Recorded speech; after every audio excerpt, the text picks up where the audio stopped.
Holy sex versus casual sex, an inspirational dating guide. Today I will begin at page 73. Dating is more than sex.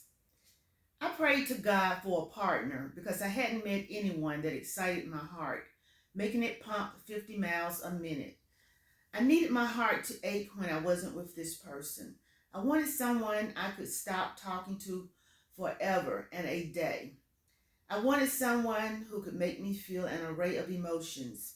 I needed to find a person that I could be stuck on an island with and not want for anything because we'd create our own music. Sex was irrelevant. I wanted someone I could feel his heartbeat when we were apart. Sexual compatibility would be judged later if the relationship ventured that far. That's how I began each of my relationships. I needed love at first sight. I don't know if someone is out there for you, but you'll never know if you don't take time to smell the roses. I could have overlooked my soulmate if I had been wasting my time with guys who didn't matter. I sat patiently, prayed, and waited. Should we teach our young people that sex is more than two strangers committing a wonderful act? Do we want to equate sex with raging hormones? Aren't feelings involved? Shouldn't we get to know each other and form a friendship before companions, before we have sex? I did lots of soul searching, but couldn't understand how I could recover from a sexual relationship if the guy saw it as a one night stand. Who would catch me in the morning after I had fallen for him? Who would caress me in the next night if I desired him? Who would compliment me and recapture the moments the next week with me? To have a guy not remember my name or my face if he saw me in the mall after such an intimate moment would lead to devastation within. So no, I never invested or even tried casual sex. All I'm doing is sharing why I never bought into the idea of casual sex. I'm glad I never did. I listen to friends discuss casual sex. I've seen them whimper the day after and weeks after because they never received so much as a phone call after the night was over. I've seen friends pine their days away searching at the same location where they met the guy, hoping to get a glimpse of him again. Having casual sex on a date is like receiving a knockout punch in the boxing ring. I wouldn't know what hit me emotionally and would find it hard to recover if the man was not there to hold me the day after. Settling for less in the sexual realm of my life is not an option. I love myself too much to give in this way and wonder if it will be reciprocated. I like ending things I start in life. If I never had a complete ending to a one night stand, my soul would long for that moment. I'd keep reliving the decision I made that night after night. I need closure when it comes to sex in my life. I must have an adequate number of conversations with someone to determine if he has a positive self-concept, loved his mother, would have the dignity to visit his child if I got pregnant, had compassion as well as empathy, and knew God. I envisioned myself feeling dirty inside if someone penetrated me and I knew nothing about the individual. It was so important to visualize this person in a dream, making love to me before the act ever occurred. I wanted to know if his body pressed against mine would give me warm inner feelings that would spread warmth to my soul. The need to remember sweet moments we shared while in each other's presence far outweighs the act. You see, I feel my partner should know where my head is. I feel he should know the flavor of my ice cream. I didn't know if the relationship would lead me to the altar or pregnancy. I certainly wanted to know that if it did, I could accept what I had done to ruin or enhance my lifestyle. The need to feel something for my partner surpassed the need to let casual sex date touch me in the most intimate way physically. The solution is not to live like a saint, but love and respect yourself enough to know what you do and do not want in a sexual relationship. You see, my need to feel loved far outweighs the need to have sex. I don't know if this formula will work for everyone. I don't know if this formula will appease your physical need for sex. I have no answers or quick remedies for an area of your life that is more precious than gold. I put a high mental price on my sexuality. It is something I don't take lightly or let someone else take lightly. I have rules about this area of my life, and I cannot break to entertain the option of casual sex. I'm not asking you to come to a screeching halt with your sexual behavior. I'm not asking you to evaluate the effect of casual sex on your emotional health. I cannot speak firsthand about this experience because I've never been able to fathom not knowingly letting a casual date explore my body. However, I can speak knowledgeably about this topic because I have talked to lots of women who've shared their casual sexual experience with me. You can take my advice or leave it. Questions to contemplate before having sex. These questions flurried through my mind as I contemplated having sex with someone. I did not engage in sexual activity until my head and heart were clear on these issues. Should I take love and sex lightly? Is this my last chance at sex? Should I be worried if I will ever get another chance at love this year? Which has greater value, love or sex? Can I wait until I find out if he loves me? Does love mean having sex? Does having sex mean love? Should I find out if he really loves me before I have sex? Does it matter if I have sex with someone I don't love? Should I worry about if he's going to call me after we have sex? How will I feel after having sex with someone I don't know? Should I equate love and sex as the same thing? Is love the real ingredient for having the ultimate sexual experience? How do I know if he really loves me or just want to have sex with me? Will love make sex and the relationship last longer? Pitfalls of love, sex, dating, and relationships. As I read my Bible at such a young age, I gained insight into love, be it good or bad. I delighted in reading how biblical characters expressed love. I held these qualities inside my heart and added the qualities from Harlequin romance novels to the list in my head. I needed a picture painted inside my head since I saw my friends' hearts being broken. They were experiencing sexual feelings with guys who did not love them. All of this was scary for me because I had seen these love scenes played out in novels and on soap operas. I decided at this young age I would find out what love really was before I got into a relationship. My hormones were racing, yet I felt I should exercise control over them because it seemed like dating was a pain. Big girls and age mates cried, worried, got pregnant, and lost sleep over big boys. I couldn't understand why a girl wouldn't wait to experience those emotions. As I sat with my mom watching soap operas since the age of 3, I had an idea of what love was, the wide range of emotions it entailed, and the pain experienced over breakups. This painted a picture of what love involved. As I read novels about love at a young age, I cried if the story did not have a happy ending. Upon reading Love Is Not Enough, my heart pined for the couple after they unexpectedly had a baby and decided to marry. The relationship didn't work out, and it changed their lives forever because they realized love is not enough to sustain a marriage. At this point, I realized I would never engage in casual sex because you might get pregnant and let an unwanted mate into your life. My quest for love was consumed my adolescent life and forced me to realize that sex without love is depressing. This value was engraved in my heart because I learned several of life's lessons. Fleeting love is not enough in a relationship. You need a soulmate relationship. What a travesty if you get pregnant and decide to marry for that reason.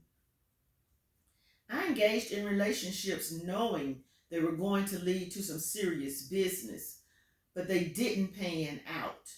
Those relationships were stepping stones in making me aware of a dimension of myself I didn't know existed. I always kept an open mind, not trying to make something happen in the relationship or make it work at all cost. Stick to reality. It is what it is.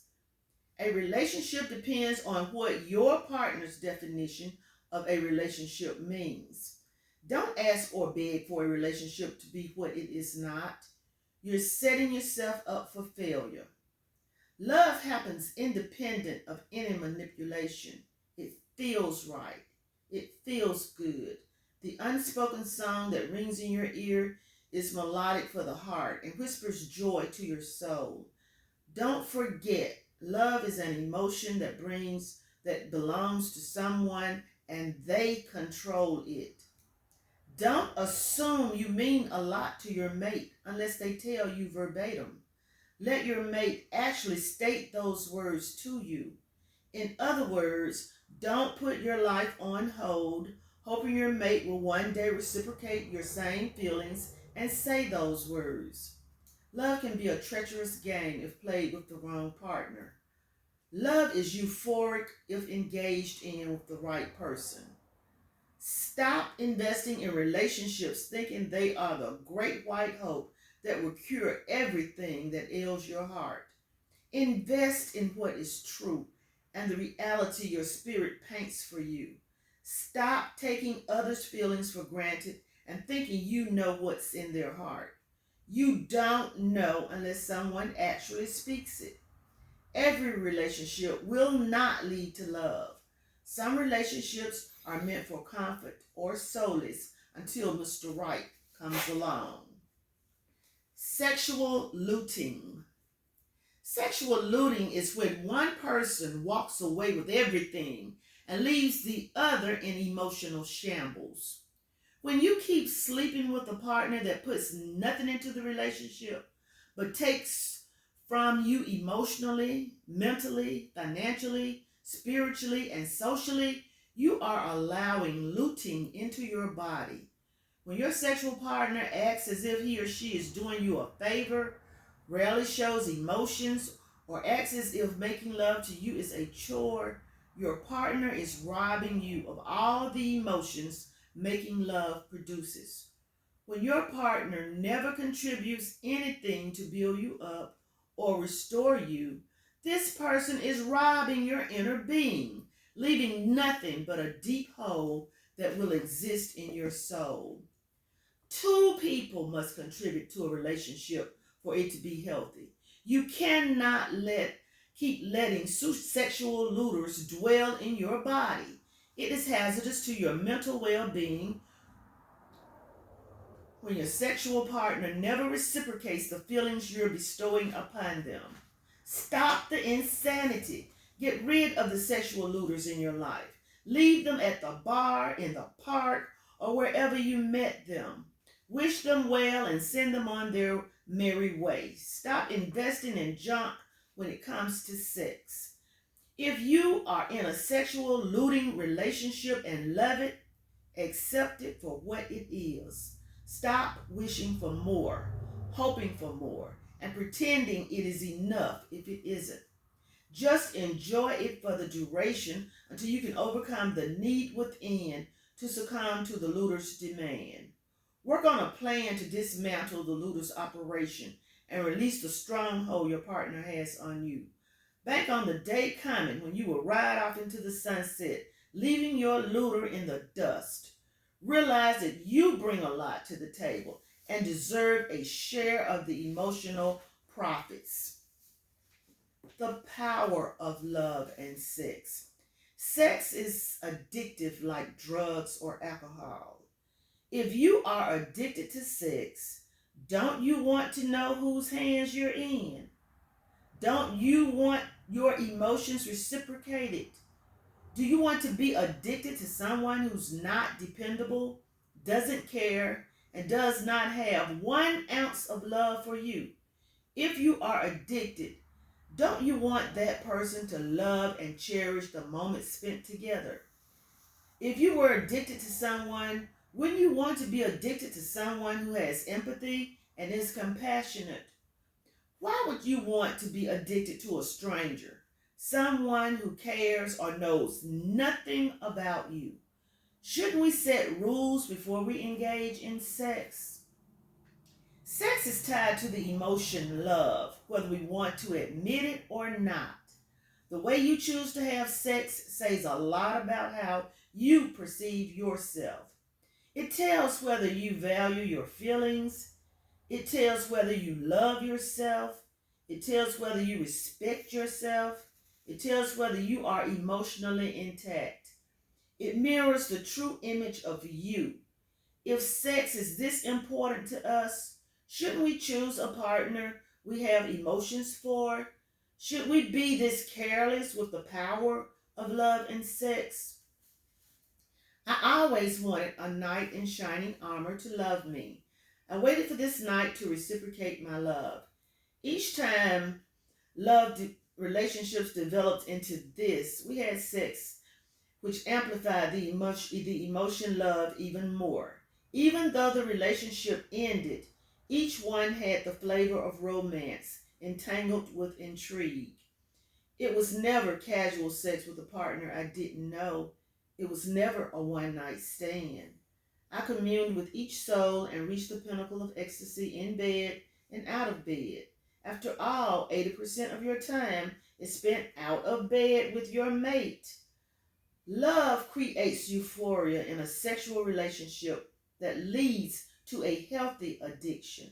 Sex is fun, exhilarating, and awesome with a partner who know and love you. It enhances all areas of your life, making you feel complete and whole. When it ends, you can still remain in an awesome friendship with that person. Lovely thoughts and cherished memories still exist for that person year after year. You bless each other and wish the other well in all endeavors if you or your mate decides to depart ways. Memorable dating. You see, I became interested in love and loving boys at the age of 10 after observing how boys made the big girls' hearts flutter. I hung around older girls in the neighborhood because I could not relate to my peers who were dating and exploring their sexual feelings. They called me slow. People would say I was before my time or beyond my years because I always sat and talked to elderly people about life and God. So I was between two worlds, loving boys and loving God. I had to find a way to let both coexist. So I started consulting God on how to choose a boyfriend and later on how to choose a husband. As each guy entered my life, I knew he was heaven sent and he treated me like a sweetheart and I treated him like he was my knight in shining armor. When you pray for a mate, your inner being says, stop in the name of love when you finally meet Mr. Right. I am not saying my method of choosing a mate is best. It led to many lonely and sleepless nights longing for the right man to come along. You see, the operative word is right man, not just any man. What about waiting for the right man to find you? I was willing to suffer. When too many dates penetrate your body, you lose your essence. You lose a sense of direction. You lower your expectations and settle for anything. It was very important to keep my perspective in all areas of my life, including sex. I could not lower or disregard the standards I had set because I believe this area of your life holds the key to your future. Relationships are like stepping stones until you find Mr. Right. You need to endure certain things in a relationship and learn how to handle situations. So when you meet Mr. Right, you won't handle situations immaturely. I felt that each encounter with a new mate had a lesson for me to learn. Once the lesson was learned, the relationship ended. Yes, my heart was broken, but I knew the relationship had gone as far as it could. After a sexual relationship, if your heart becomes broken, I promise you it will heal. Of course, memories flooded my soul, but it was all good. At least I had some memories. I never felt devoid of memories whenever a relationship ended. I had tons of memories, intimate conversations, unspoken visits, places we visited, and unforgettable sex. Memories keep your head intact and allow you to travel down memory lane and find out where the road finally ended. It does the heart good to suffer blows every now and then because it forces you to reevaluate your views about love and choosing a mate. My heart could heal because we departed on a good note. It is a person's choice to love you or leave you. Never force someone to love you or become vindictive so you can escape Heartbreak Motel. Lovers come and lovers go. Feelings die and feelings grow. Love is a complicated thing, yet a beautiful thing. I wanted this area of my life to reach full bloom. If you don't nurture this area of your being, you have nothing. I did not want to leave it to chance with strangers in charge. Take a stand when it comes to sex, or you'll fall for a line a man dreams up. It's not that you're exercising scrutiny, but you're making wise decisions concerning your sex life. I wanted holy sex or nothing at all. I always tried to maximize myself before entering a relationship. I always recovered completely before entering a new relationship.